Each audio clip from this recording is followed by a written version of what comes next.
আমার ধর্ম ইসলাম, জামায়াত ইসলাম না। আবারও ক্লিয়ার করতেছি, আমার ধর্ম ইসলাম, জামায়াত ইসলাম না। আপনারা অনেকেই এটা ধারণা করতেছেন জামায়াত ইসলাম একটা ধর্মীয় দল, এই দল করলে জান্নাতের টিকিট কনফার্ম।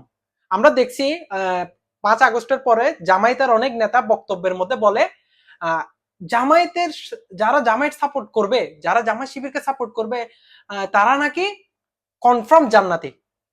কেমনে সম্ভব? একটা দল কিভাবে নির্ধারণ করতে পারে কে জান্নাতে যাবে, কে জান্নাতে জাহান্নামে যাবে? ঠিক আছে? তো আমার ইচ্ছা, আমি যাকে খুশি তাকে ভোট দেব। ভোট দেওয়া আমার অধিকার।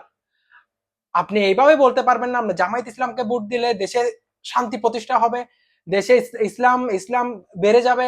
কারণ আমি এখনো বলতেছি, ইসলাম ধর্ম আর জামায়াত ইসলামের মধ্যে অনেক পার্থক্য। ইসলাম একটা শান্তির ধর্ম। জামায়াত ইসলাম আর ইসলামকে আপনারা এক করতে যাবেন না। ইসলাম আলাদা, জামায়াত ইসলাম আলাদা। জামায়াত ইসলাম একটা দল, ইসলাম একটা ধর্ম। দুইটাই অনেক ডিফারেন্স। সো আমরা কখন এটা বলতে পারবো না।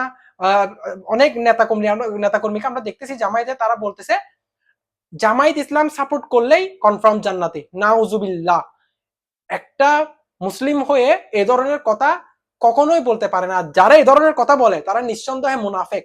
তারা ইসলাম ধর্মের অনুসারী হতেই পারে না, এরা নিঃসন্দেহে মুনাফেক। সো আমার ভোট আমি দিব, যাকে খুশি তাকে দিব। এটাই একটা নাগরিকের দায়িত্ব, নাগরিকের অধিকার। কাকে ভোট দিবে সে তার একান্ত ব্যক্তিগত ব্যাপার।